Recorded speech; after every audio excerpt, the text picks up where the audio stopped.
مریضان عشق کے شافی علاج کا ایک تیر بہدف نفسیاتی نسخہ آپ سامعین تک پہنچانے جا رہا ہوں۔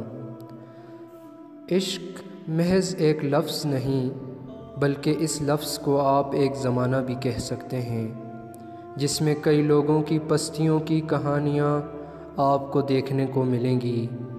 عشق ایسا مرض ہے کہ جس کی دوا مریضان عشق کے لیے اللہ تعالیٰ نے اپنے دین میں رکھی ہے۔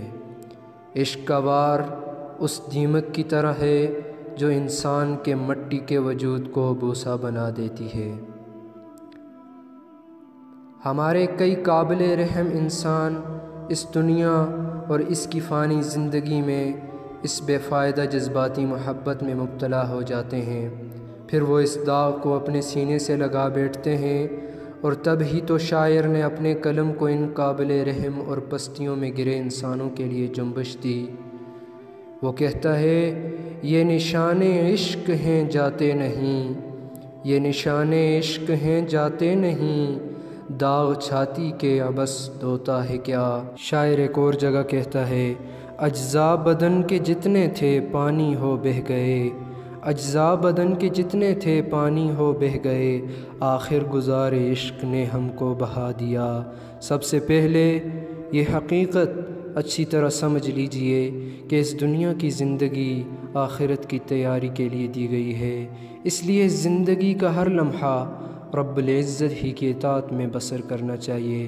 اتنی بیش بہا زندگی جس میں نیکی کے کام انجام دے کر آخرت میں جنت جیسی بے مثل نعمت حاصل کی جا سکتی ہے، اور اس جنت کے بے مثال نقوش اللہ اور اس کے محبوب رسول اللہ صلی اللہ علیہ وسلم نے ہمیں اپنے فرامین سے کھینچ کے بتائے۔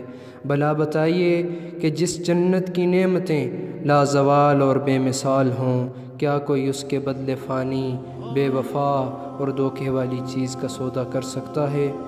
حدیث میں نبی صلی اللہ علیہ وسلم نے فرمایا، جنت میں موتیوں کے خیمے ہوں گے، ان کا عرض 60 میل ہوگا، اس کے ہر کونے میں جنتی کے اہل و عیال ہوں گے جس کو دوسرے کونے والے نہیں دیکھ سکیں گے۔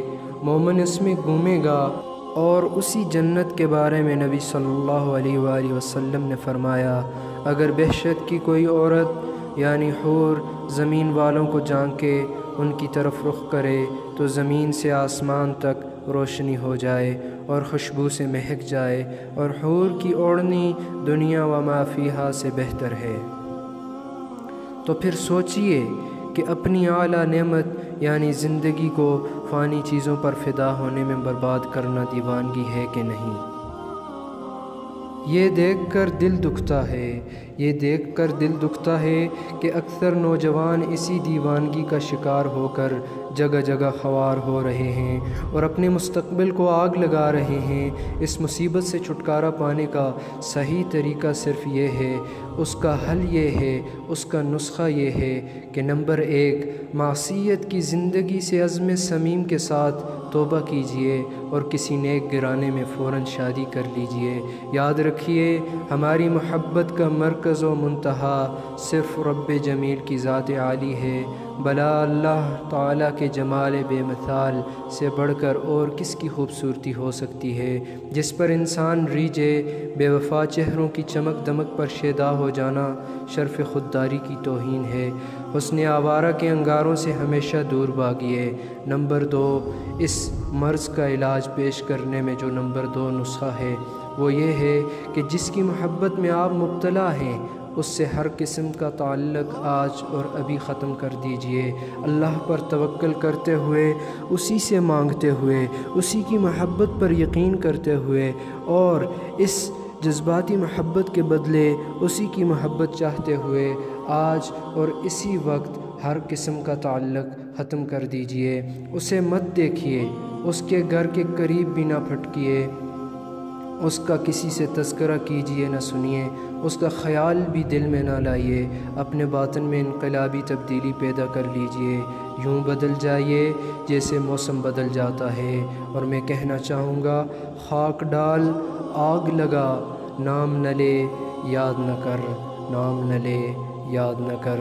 کہا جا سکتا ہے کہ اور تو ساری تدبیریں اختیار کی جا سکتی ہیں، لیکن یہ کیوں کر ممکن ہے کہ دل میں اس کا خیال بھی نہ آئے؟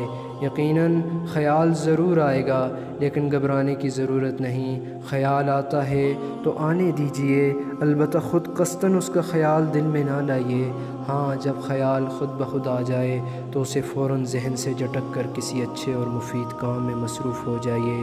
خوب جم کر اسی تدبیر پر پابندی سے عمل کرتے رہیے اور اللہ رب العزت سے نیکی کی زندگی کی توفیق مانگتے رہیے۔ آنکھ اوجل پہاڑ اوجل، چند ہفتے بھی نہ گزرنے پائیں گے کہ اس متاع فاسد کا خیال آنا بھی بند ہو جائے گا۔ در حقیقت اس بیماری کا اصلی علاج استقامت کے ساتھ فاسد محبوب سے کلی طور پر دور رہنا ہے۔ جتنی دوری ہوگی اتنی ہی جلدی شفا نصیب ہوگی انشاءاللہ تعالی۔ طبیعت تیری زور پر ہے تو رک، طبیعت تیری زور پر ہے تو رک، وگرنہ یہ حد سے گزر جائے گی۔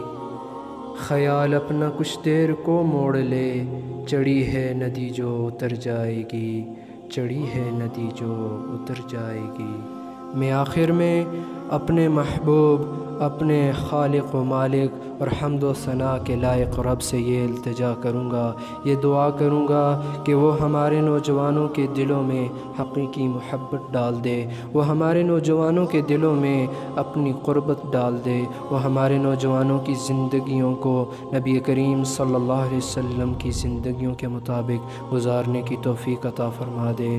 اللہ سے دعا ہے کہ ہمارے نوجوان اس عشق کے مرض سے، اس کی پستیوں سے، اس کی تاریکیوں سے، اس کے اندھیروں سے نکل آئیں۔ اللہ سے دعا ہے کہ ہماری نئی نسل اس عورت، اس دولت، اس فانی دنیا اور فاسد محبوب سے کلی طور پر دور ہو جائے اور وہ دین و شریعت پر ہی پابند اور کاربند